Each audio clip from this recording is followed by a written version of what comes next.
Bien, vamos a dar inicio a la clase.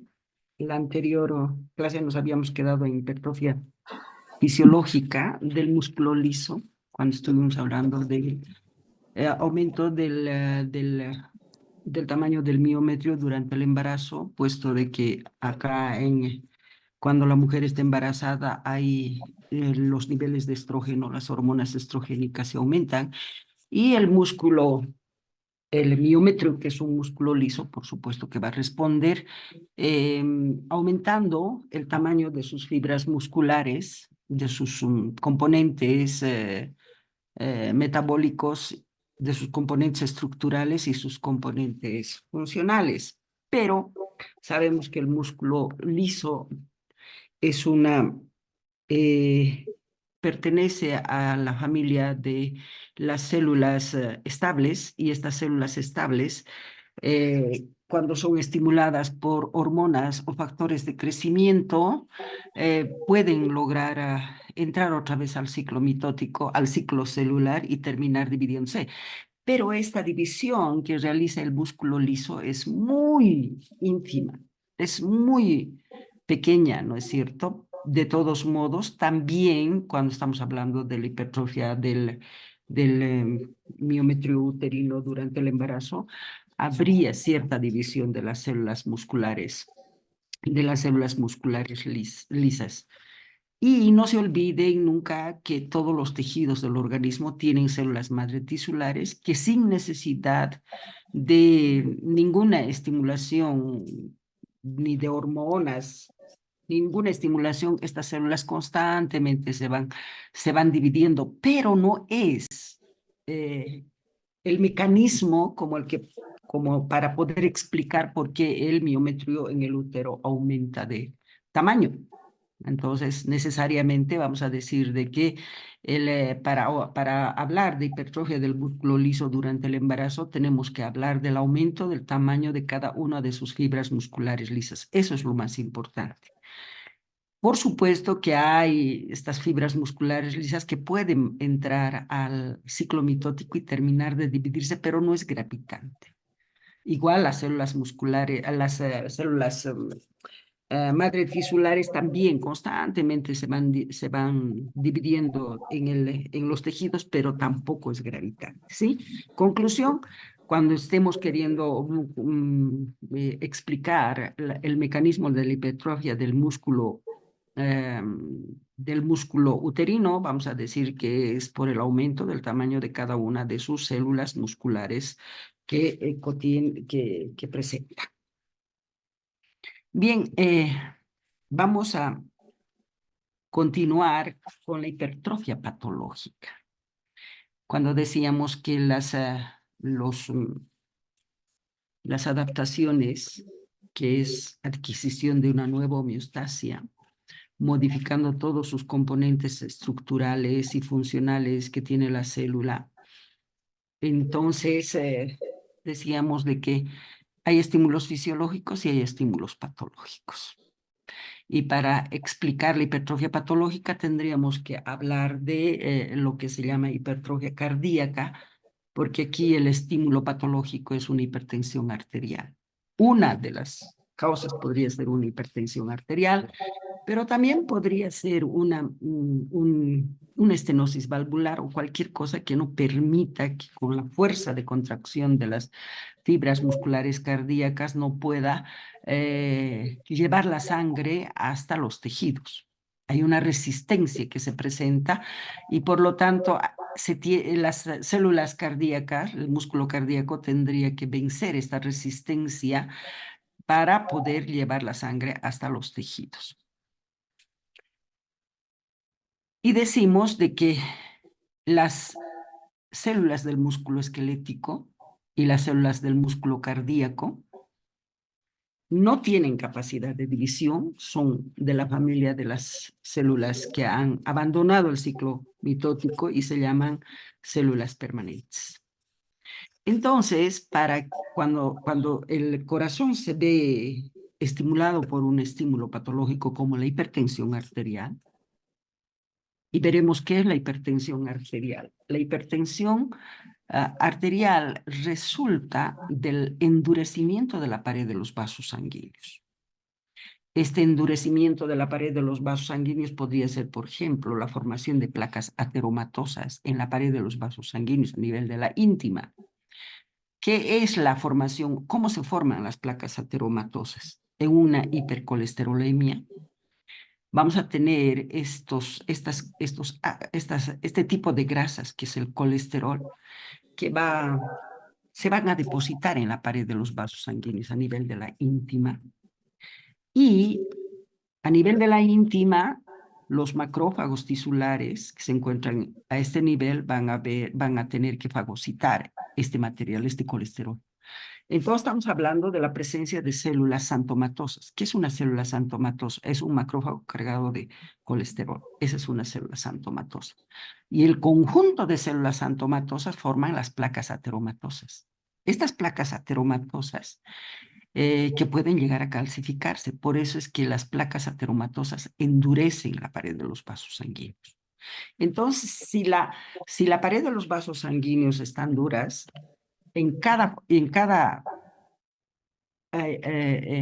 cuando quiere expulsar el corazón, la sangre hacia los tejidos, va a tener una resistencia. Y para vencer esa resistencia, las células musculares, cada célula muscular tiene que aumentar su fuerza de contracción. ¿Y cómo aumenta su fuerza de contracción?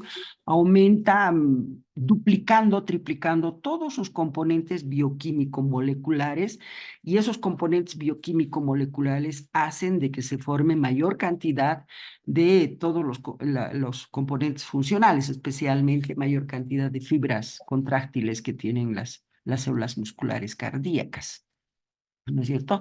Mayor actina-miosina para que se puedan contraer, relajar, etcétera, etcétera. Entonces, esa es la respuesta de cada célula cardíaca, que aumentan sus componentes bioquímico-moleculares que hacen estructura y se hacen función. ¿Para qué? Para aumentar la contracción, para que sea más fuerte esa contracción y poder vencer la resistencia de estos vasos sanguíneos que tienen las paredes muy endurecidas.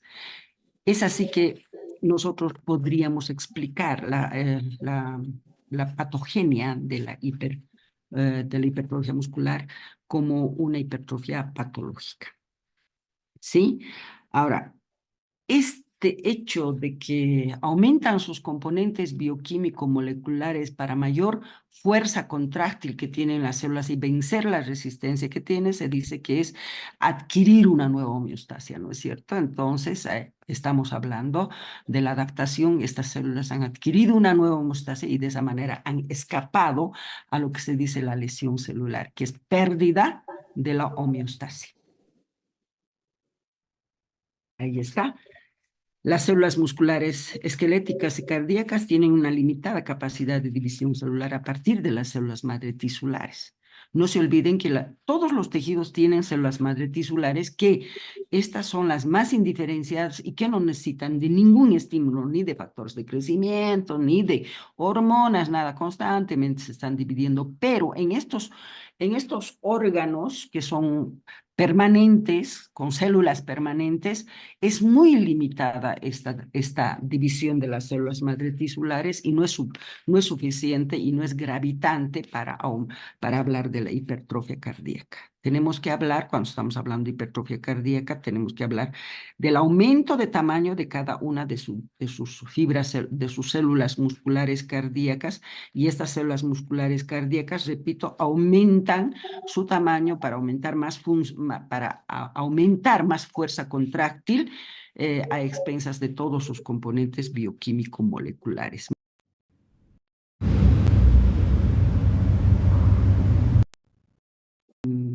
Escapar a la lesión. Inicialmente, la hipertrofia mejora la función cardíaca, suponiendo que el paciente ha logrado controlar su hipertensión arterial con dietas, con medicamentos. Es un paciente bastante disciplinado en su forma de actuar, de comer, de sus hábitos, ¿no es cierto? Entonces, la hipertrofia va a poder solucionar este problema de hipertensión que hay en las paredes de los vasos sanguíneos. Pero si no se corrige este estímulo, si no se corrige la hipertensión arterial, entonces con el tiempo podría fracasar y entrar a una lesión celular. Y eso se llama insuficiencia cardíaca. Pero el corazón sigue respondiendo frente a estos estímulos antes de entrar a la insuficiencia cardíaca. El corazón todavía puede echar mano de otro tipo de adaptaciones. Por ejemplo, el empezar a formar componentes estructurales embrionarios, como por ejemplo tenemos la actina embrionaria. Hay hormonas embrionarias que empiezan a formar estos corazones adultos. Entonces, ahí vamos a ver también de que para escapar de perder la homeostasia, estas fibras cardíacas pueden lograr modificar su transcripción genética, y modificando esas transcripciones genéticas van a formar otro tipo de fibras musculares que no son normales en corazones maduros, en fibras musculares maduras. Por ejemplo, tenemos la formación de la alfa-miosina. Entonces, este tipo de fibras musculares embrionarias que se forman va a permitir de que esta célula continúe manteniendo su nueva homeostasia. Vamos a ver. Las bases moleculares de esta hipertrofia cardíaca, donde ya tenemos otro tipo de elementos, las explicamos. Los factores de crecimiento y sustancias vasoactivas estimulan directamente los receptores de superficie. Ustedes saben muy bien que todas las células tienen receptores de superficie. Ahí tenemos los receptores de superficie para factores de crecimiento, tenemos receptores de superficie, el corazón tiene receptores de superficie para ciertos agonistas y también receptores de superficie que van a captar los estímulos mecánicos en los fisiculturistas, por ejemplo. ¿Sí? Entonces, todas estas, las células cardíacas frente a una sobrecarga mecánica, por ejemplo, los factores de crecimiento se estimulan en forma anterógrada.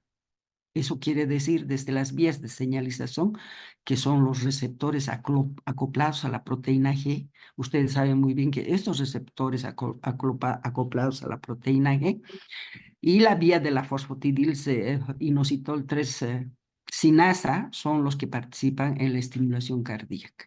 ¿Qué significa esto? Que por esta vía las fibras musculares van a aumentar, ¿no es cierto? Fibras musculares maduras van a aumentar para que de esta manera esta célula cardíaca aumente de tamaño y tenga mayor fuerza contráctil y de esa manera responder a la hipertensión arterial. Por ejemplo, tenemos los factores de crecimiento como el factor de crecimiento transformante beta, el factor de crecimiento del 1-insulina y el factor de crecimiento de los fibroblastos. Todos esos factores de crecimiento van a actuar a nivel de lo que se dice los receptores acoplados a la proteína G. ¿Sí? Y luego vamos a tener los componentes vasoactivos también. Hay unos componentes vasoactivos que también participan como estimulantes. Ahí tenemos la angiotensina 2, la endotelina. Estas vías activan a los factores de transcripción, o sea, directamente van a ir a activar a los factores de transcripción, que es el factor nuclear de los linfocitos T activados, el factor 2 potenciador de los miocitos. Estos son los factores de transcripción. Estos factores de transcripción aumentan la expresión de los genes que decodifican proteínas estructurales cardíacas, proteínas estructurales musculares cardíacas contráctiles. Bien, la hipertrofia patológica también está relacionada con los cambios de la expresión genética de los genes. que codifican proteínas contráctiles de tipo fetal o neonatal.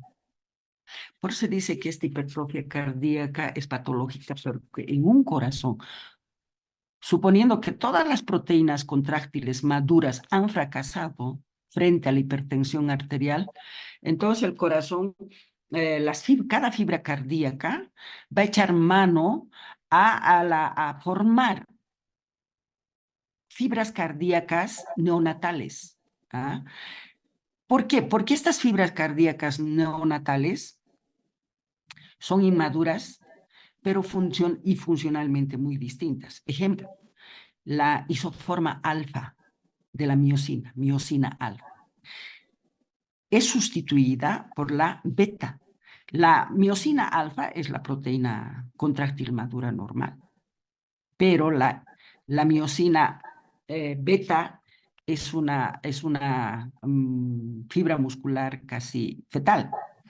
¿Por qué? Porque estas fibras, se echa mano de estas fibras casi fetales neonatales porque tienen una contracción más lenta con ahorro de energía. Entonces le está permitiendo todavía adaptarse para no perder la homeostasis. Y de esa manera responder a la hipertensión arterial. El corazón puede hacer eso, o sea, cambiar sus fibras contráctiles maduras por fibras contráctiles neonatales inmaduras. ¿Por qué? Porque estas fibras contráctiles inmaduras o neonatales tienen una contracción lenta con ahorro de energía. Pero también podría la hipertrofia cardíaca se puede asociar a una mayor expresión de los genes embrionarios, como por ejemplo la aparición del factor natriurético auricular. Este factor natriurético auricular es fetal, se presentan en los corazones fetales, pero en estos corazones maduras empiezan a formarse estas células musculares cardíacas. Recuerdan que pueden hacer esto, que saben sintetizar factor natriurético auricular. ¿Por qué? Porque este factor natriurético auricular, que se encuentra en el ventrículo de los corazones hipertrofiados adultos, ¿qué hace? Va a secretar moléculas de sal, o sea, por los riñones, y si se pierde el sodio, si se pierde el sodio por la orina, vamos a tener también pérdida de líquido. Entonces va a haber una disminución de la volemia circulatoria. Y de esa manera se va a reducir la carga hemodinámica y de esa manera vamos a tener una baja de la presión arterial, entonces hay un sosiego para ese corazón. ¿Ven? Imagínense, en una hipertrofia cardíaca patológica estamos hablando de que la, la causa es una hipertensión arterial, una causa patológica. Primero, las células cardíacas maduras han echado mano a todos sus componentes contráctiles maduros para adquirir una nueva homeostasis y escapar a la lesión. Pero ha continuado el estímulo y ha seguido modificando sus componentes, estos componentes estructurales maduros. No ha sido suficiente y ha tenido que modificar y empezar a formar componentes estructurales inmaduros para seguir adaptándose y de esa manera no entrar en lesión. ¿Sí? Entonces, sí, habiendo las fibras musculares cardíacas realizado todas estas adaptaciones, todos estos cambios para adquirir esa nueva homeostasia, pero continúa la hipertensión arterial, ya no hay dónde más modificar de estas células, ya no puede modificar nada más para adquirir una nueva homeostasia. Entonces, ¿qué va a pasar? Va a perder la homeostasia estas células y vamos a entrar en una lesión celular. ¿Qué es la lesión celular? La lesión celular es perder su homeostasia. ¿Sí? Pierde ese equilibrio entre el medio interno y el medio externo. Y primero entrará una lesión reversible, luego entrará una lesión irreversible, y si entra una lesión irreversible, esa célula va a tener que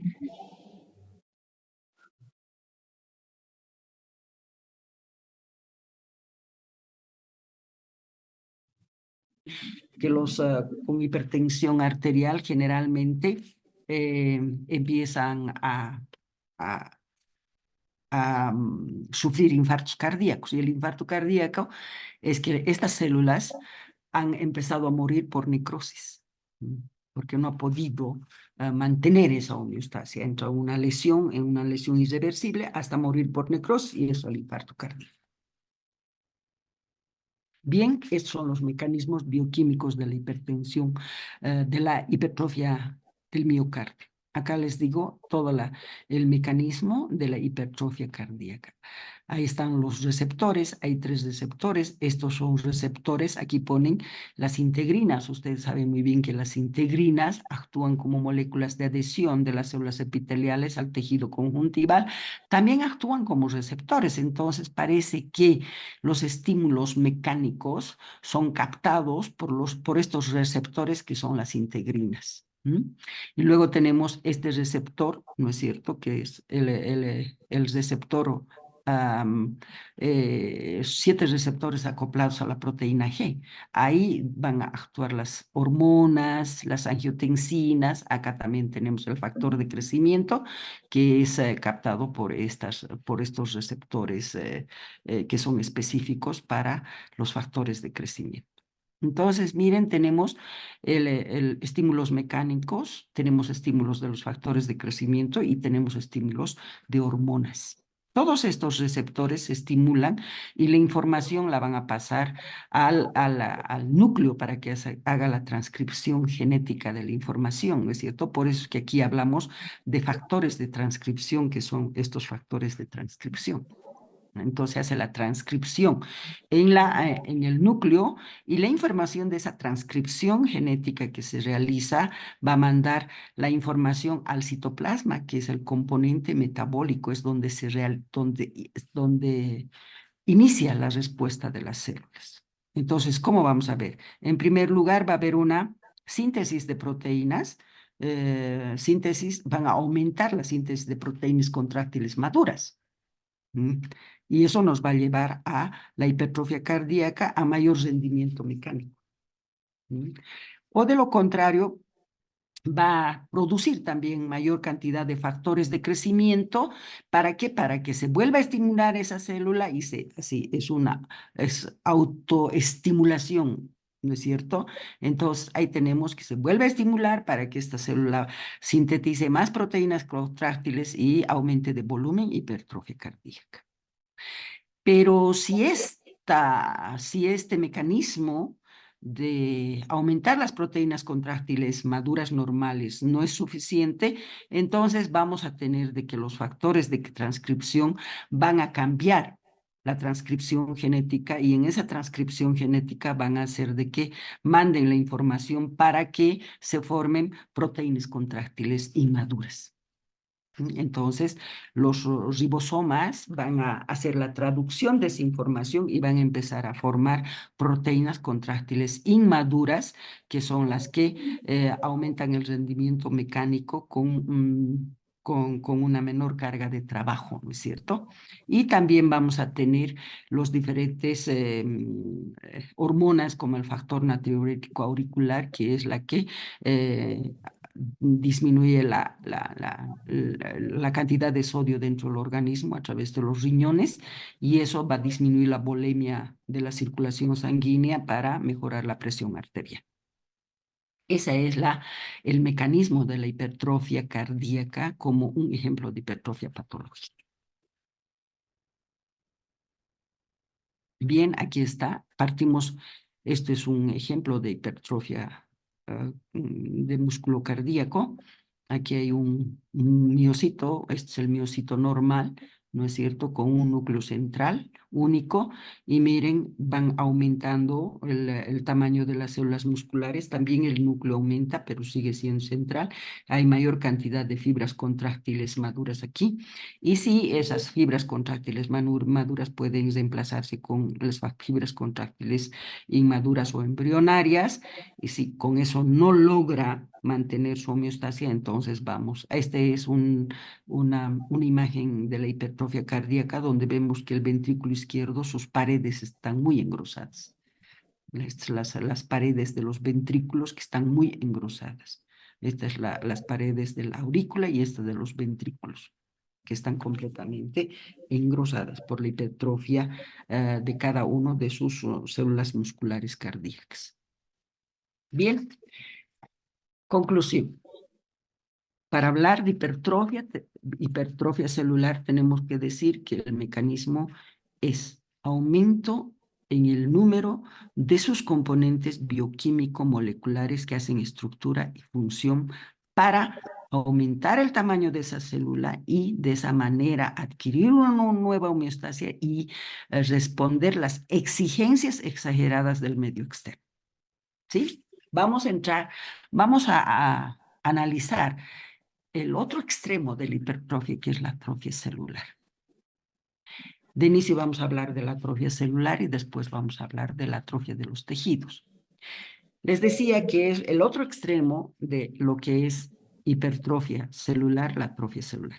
Entonces quiere decir, la atrofia celular es la disminución del tamaño de las células, pero por la disminución de todos sus componentes bioquímico-moleculares que es estructura y función. Entonces hay una disminución de todos los componentes estructurales y funcionales. ¿Para qué? Para que tenga una menor función y menor gasto de energía. ¿Por qué? Porque le está llegando menor cantidad de nutrientes, menos oxígeno, entonces tiene que adecuarse a ese ambiente de menor cantidad de nutrientes, disminuyendo su tamaño y de esa manera gastar menos energía. Ahora, esta atrofia puede ser fisiológica, puede ser patológica. Los estimulantes pueden ser menor cantidad de factores de crecimiento, menor nutrición y menos hormonas o menos estimulación de las hormonas, todo lo contrario de hipertrofia.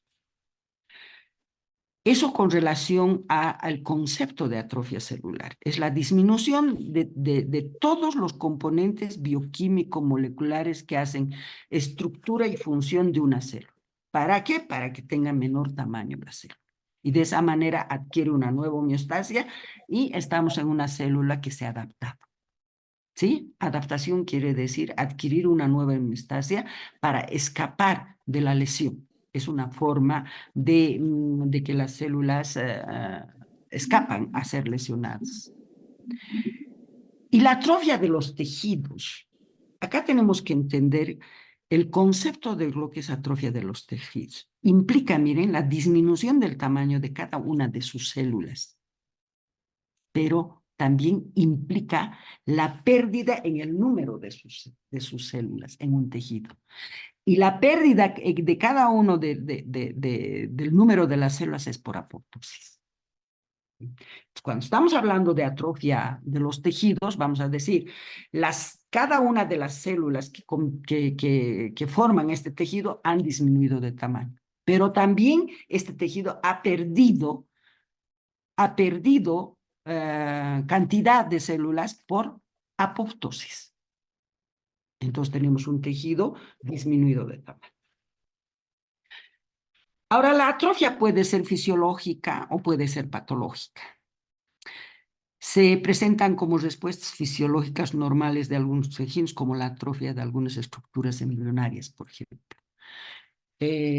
Cuando nosotros nacemos con algunas estructuras embrionarias, pero que después estas tienen que desaparecer.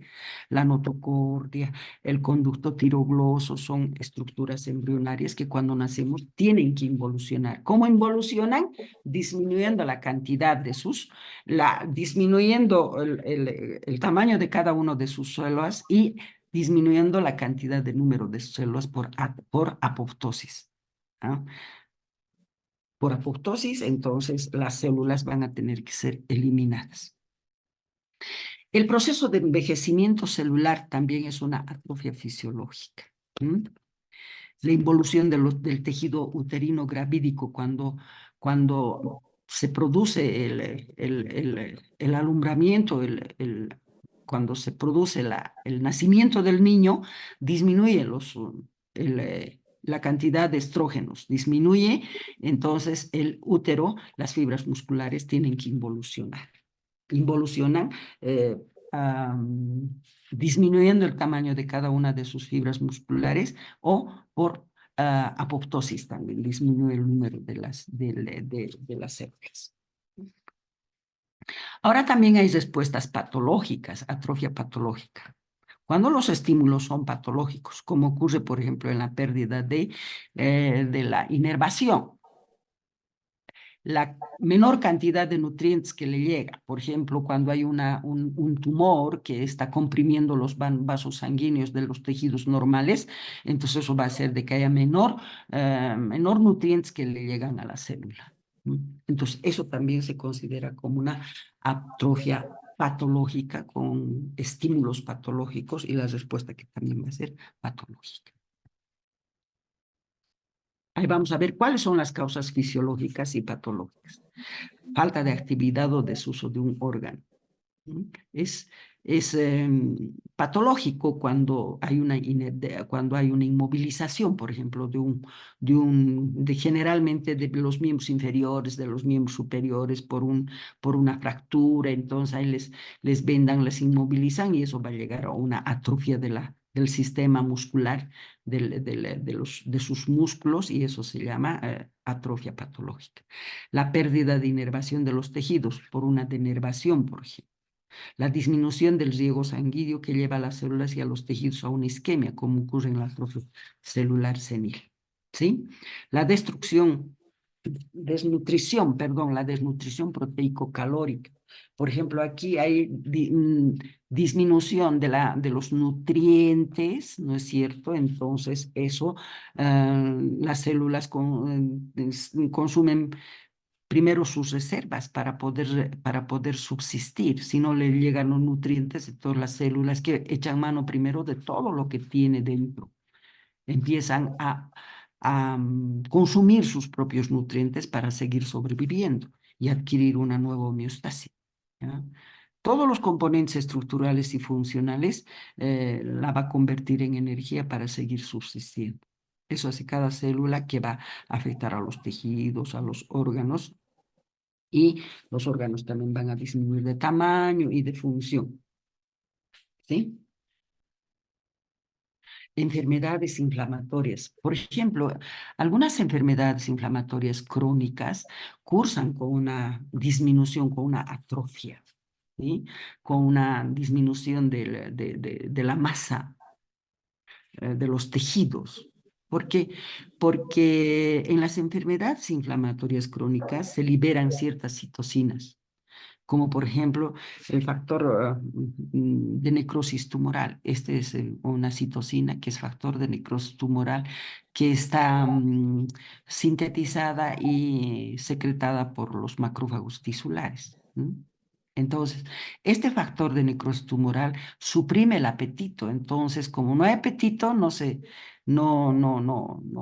alimentan bien y las células y los tejidos no reciben nutrientes. ¿Y qué van a hacer esas células? Primero van a agotar sus reservas, ¿no es cierto? Lipídicas, sus proteínas estructurales. ¿Para qué? Para obtener energía y seguir subsistiendo. Entonces, de esa manera vamos a tener la disminución del tamaño de cada célula. Atrofia celular y, por supuesto, la caquexia también se explica de esa forma cuando estamos frente a una enfermedades inflamatorias crónicas. La pérdida de la estimulación endocrina también en los tejidos que responden a las hormonas, por ejemplo, como la glándula mamaria. En la menopausia, por ejemplo, hay atrofia de la glándula mamaria, atrofia del endometrio. ¿Por qué?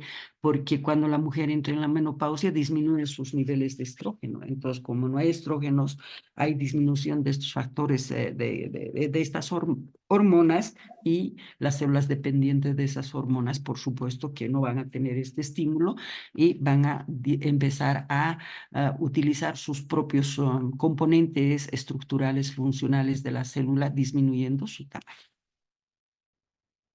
¿Cuál es el mecanismo de la atrofia celular y de los tejidos u órganos? Primero veremos cuál es el mecanismo de la atrofia celular. Si le llega menos nutrientes, menos nutrientes, entonces va a haber menor síntesis de proteínas. ¿No es cierto? Va a haber menor síntesis de proteínas. Esta célula, si le llega menos nutrientes, la respuesta también tiene que ser con menos energía. Entonces, por eso es que hay menos síntesis de proteínas porque no tiene la energía suficiente esta célula. Bien, si continúa el estímulo, por ejemplo, en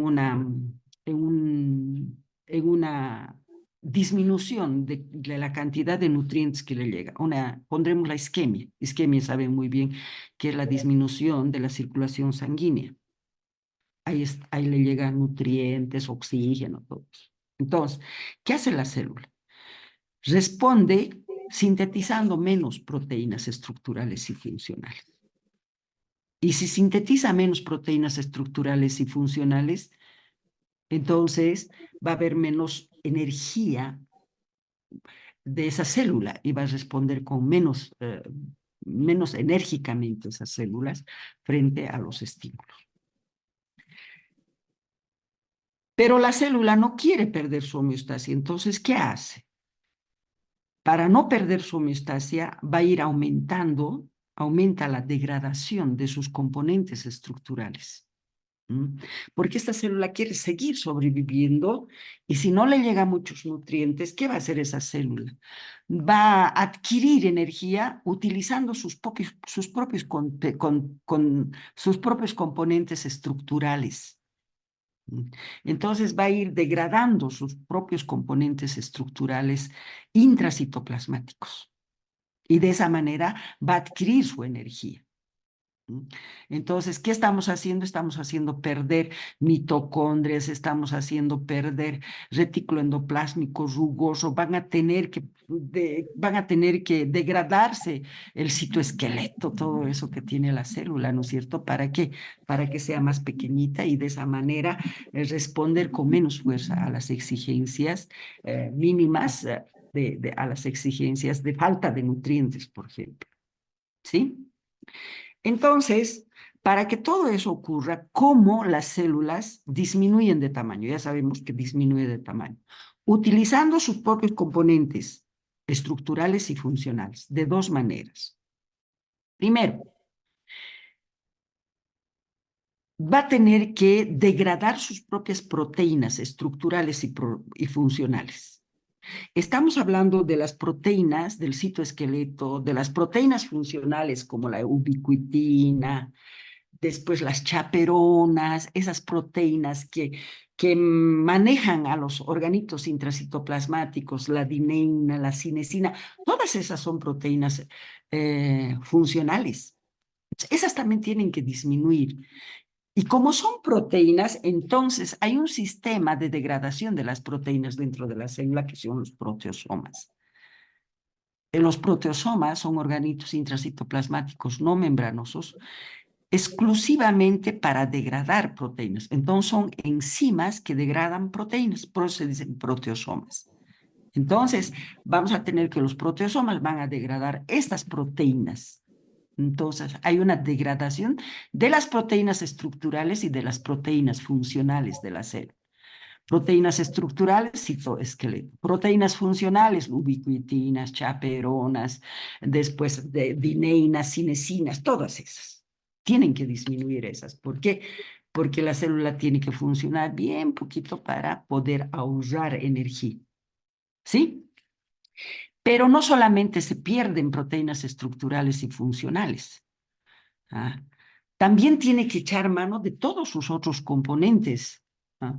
Por ejemplo, las mitocondrias, el retículo endoplásmico rugoso, estos que son organitos intracitoplasmáticos membranosos que tienen membrana y en la membrana tienen proteínas y tienen fosfolípidos. Esa es la composición de las membranas, ¿no es cierto?, de los organitos intracitoplasmáticos. Entonces, esta célula cuando se ve con menos nutrientes, echa mano de sus propios componentes estructurales y funcionales. Ahí entonces vamos a tener de que estos organitos intracitoplasmáticos van a tener que ser envueltas por una membrana y se forman los autofagosomas. Y ustedes saben que los autofagosomas son degradadas por los lisosomas. Entonces se va a formar el autofago lisosoma. Y el lisosoma va a degradar todo el autofagosoma. De esa degradación, lo que va a utilizar la célula para poder seguir funcionando, para tener energía, la va a utilizar. Y lo que no la va a utilizar, la va a eliminar por exocitosis. Pero hay muchos elementos estructurales, muchos residuos que no se pueden eliminar. Y se llaman cuerpos residuales. Uno de los ejemplos de cuerpos residuales es, por ejemplo, la presencia de la lipofucsina, que es un pigmento de un color parduzco que resulta de la degradación de los fosfolípidos. Entonces, decimos que las células atróficas tienen cierta cantidad de lipofucsina en su interior, las células atróficas. Cuanto más atrófica, más lipofucsina tiene. Cuanto menos atrófica, menos lipofucsina. Ya saben por qué. Por la degradación de las membranas, por la degradación de los fosfolípidos de los organismos citoplasmáticos membranosos. ¿Sí? Eso significa la presencia de lipofucsina cuando estamos hablando de células atróficas. Bien, eso es el mecanismo de la atrofia de las células. Pero ahora si hablamos de la atrofia de los tejidos, es lo mismo. Los tejidos disminuyen de tamaño a expensas de todos sus componentes celulares que disminuyen. Todas las células de este tejido disminuyen de tamaño. Pero además pierden también células. Entonces, cuando estamos hablando de atrofia de los tejidos, decimos por la disminución de cada uno de sus células, todas las células han disminuido de tamaño, pero también se está perdiendo células por apoptosis. ¿Sí?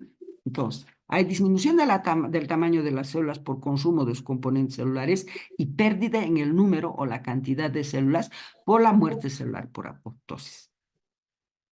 Ahora, si estos tejidos atróficos son de color café oscuro, se llama atrofia parda. Generalmente los tejidos atróficos son más endurecidos, ¿no? Y